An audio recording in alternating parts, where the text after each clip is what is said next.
Let's get started with my chickpea curry. To start off, we're going to dice up the onion.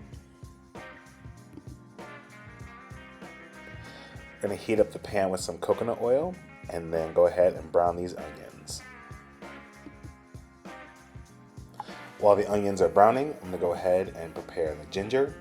I like to peel it and then go ahead and mince it.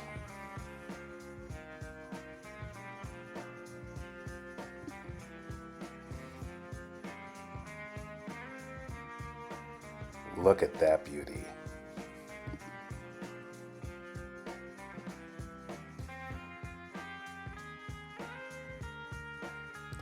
I'm going to mince the garlic by gently pressing on the garlic cloves with a knife and then chop it up.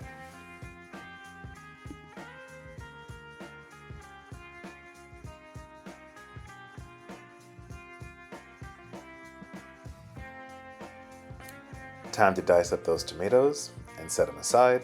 If you're using canned tomatoes, I would just obviously open up the cans and set those diced tomatoes off to the side.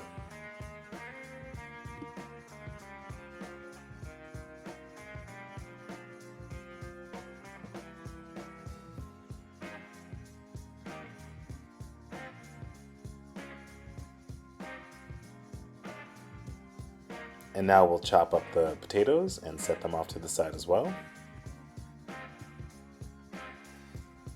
Now we'll chop up those cashews for an added nutty flavor.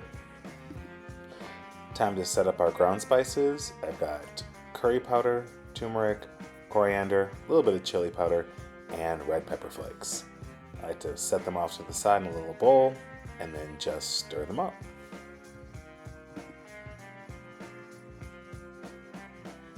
Time for the whole spices. Got a couple bay leaves, cardamom pods, cloves, star anise, and cinnamon sticks.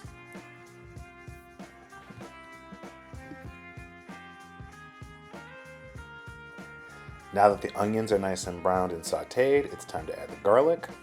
We'll saute this for about a minute or two. Then we'll add the ginger, same thing as the garlic, saute for another minute or two.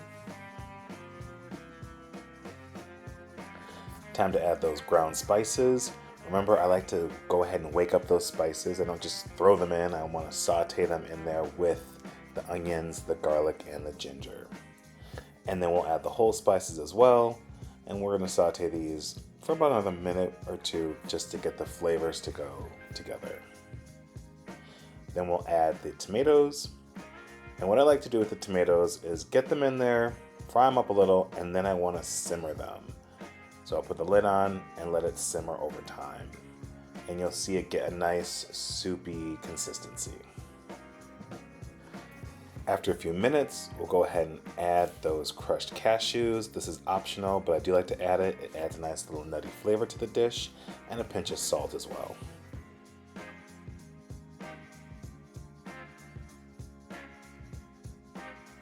Time to give this a creamy texture by adding the coconut milk. I add about 1 or 2 cans. You can add more if you like to make it thicker and creamier.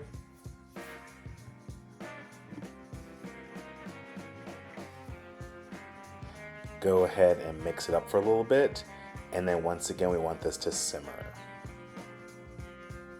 Time to add the chickpeas. Go ahead and add them in there, stir it around a little bit.